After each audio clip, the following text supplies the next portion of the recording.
Hello and welcome to the Feminine Millionaire Show.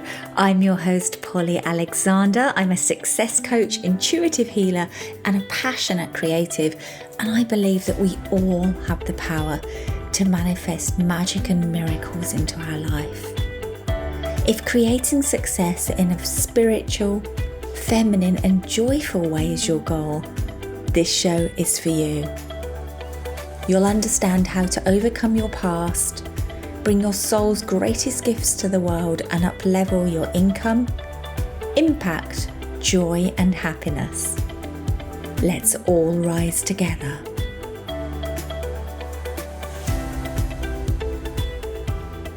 Hello and welcome to podcast episode 118, How to Bounce Back from a Business Failure. Before I dive into today's topic, I just want to say it feels so good to be back home on Ibiza. Sometimes you just have to go away to appreciate what you have back home. And I love going away, and I also love coming home because you see everything with fresh eyes, with a new sense of appreciation and delight.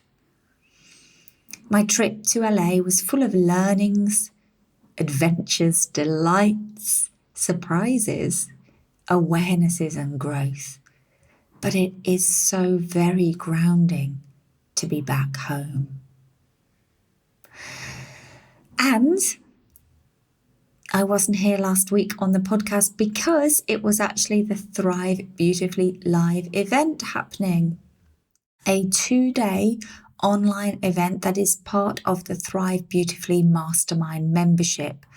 So in these 2 days, we get together online and I lead powerful sessions on deep healing, personal development, and business growth. So in this year's event, because everyone is different, topics included elevating your revenue through automation in your business so that you make more whilst working less. It included a session on psychic and intuitive development to open up your connection to your intuition. So some pretty diverse topics there. We also did healing on self-worth and self-love. Here's what a couple of attendees said about that event. Thank you for crafting a sacred space, but also nurturing it with unwavering care and intention. The event's ability to harmonize feminine energy and masculine teachings in perfect synergy was truly inspiring. The positive impact it has had on both my personal life and my business is immeasurable. I now stand transformed and have since stepped into my leadership role.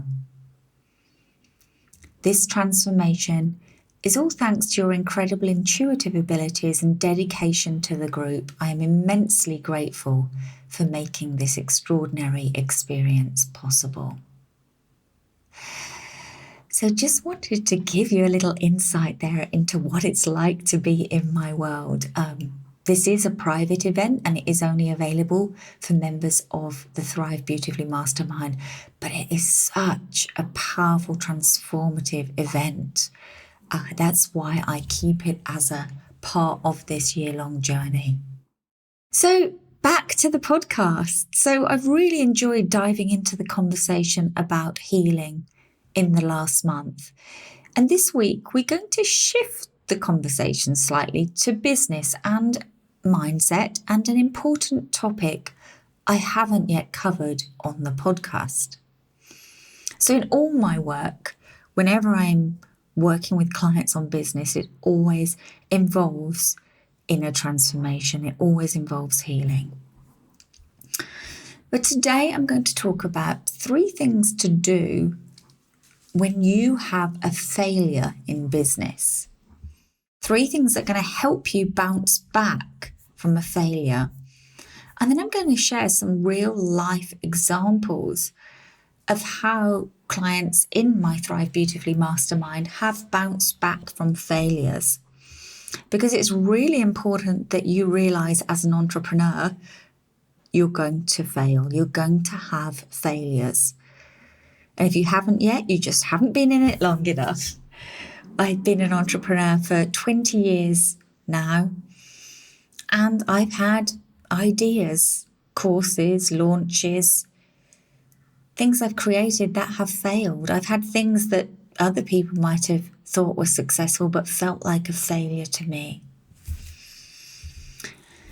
So equipping yourself with the wisdom and the knowledge and the tools to handle failure is absolutely essential for your longevity as an entrepreneur.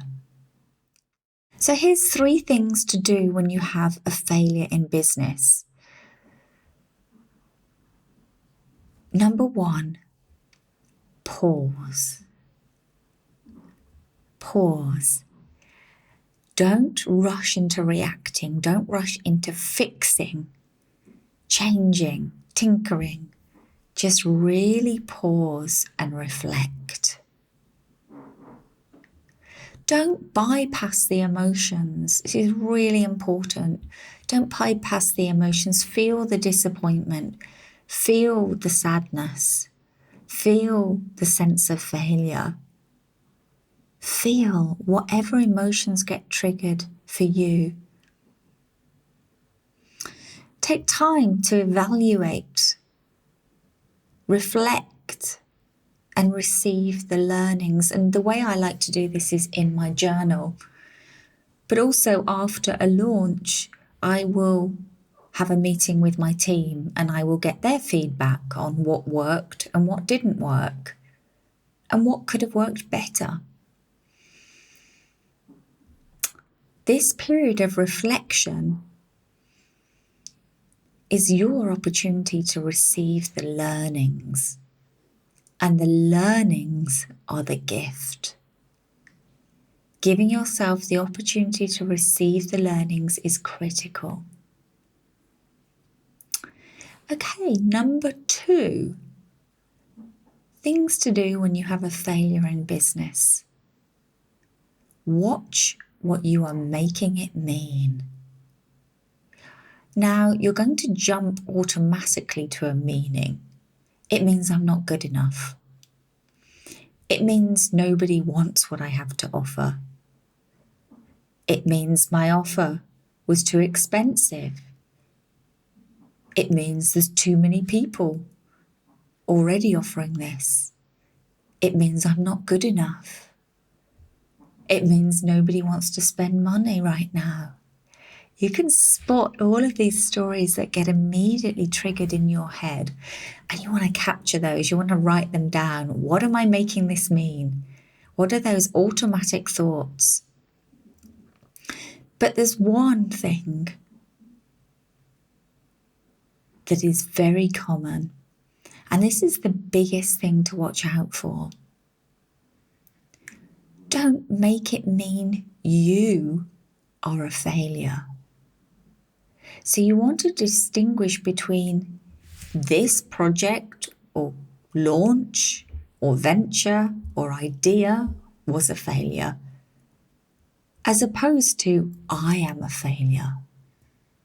You can still be a success and fail. You can still be a successful entrepreneur and have failures. Just because this thing failed doesn't mean you are a failure. It's just something that's happened in your business, and it's not that you personally are a failure. You need to separate the two.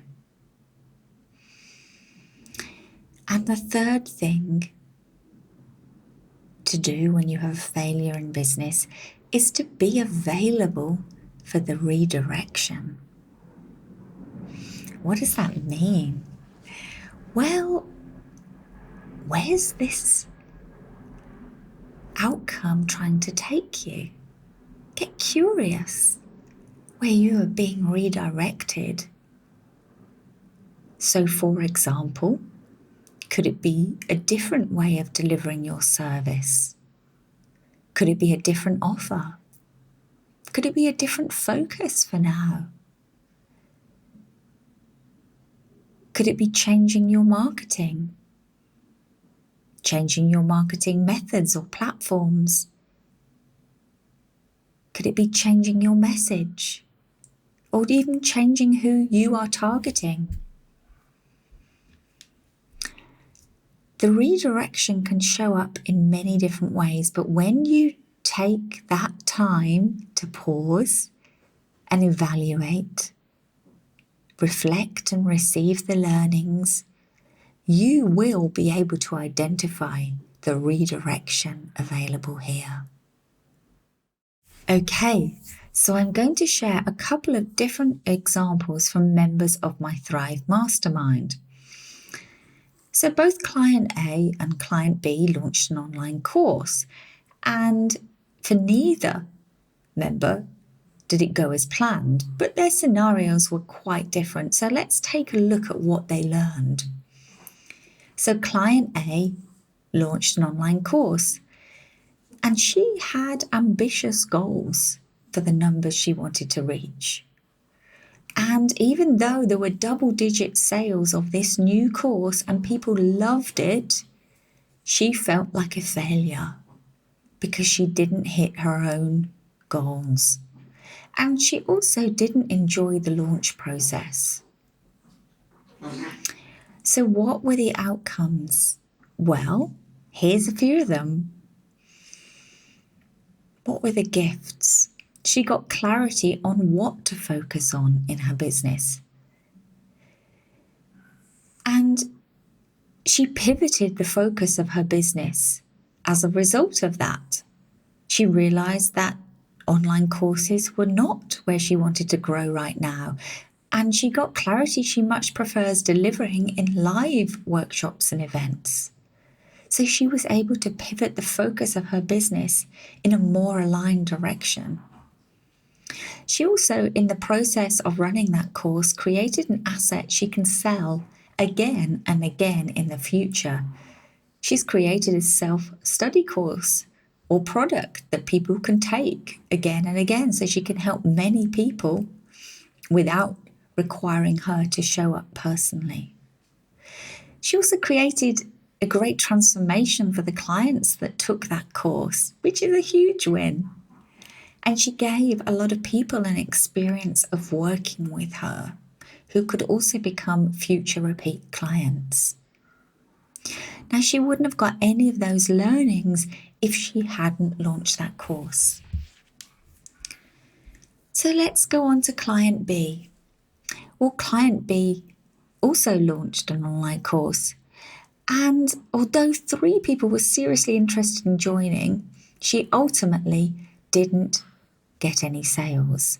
However, 2 will likely join in the future, and 1 is a strong contender for becoming a one-to-one client. So that launch could actually generate revenue. However, what did she achieve? Well, she successfully pulled off an entire online marketing and launch funnel for the first time and actually nailed every aspect of it with what she learned in Thrive, from the sales page to the social media marketing to the webinar to the communication flow to the copy. This is no small feat. And through doing this, she proved to herself she can do it. She built her confidence, her knowledge. She hired a great VA. She established a new brand. And she got her first launch done. She also got great feedback from the webinar attendees. And she had the opportunity to choose to see this as the start of something big. She chose to be proud of what she had pulled off and done, and is already planning the next launch because she didn't make it mean she was going in the wrong direction.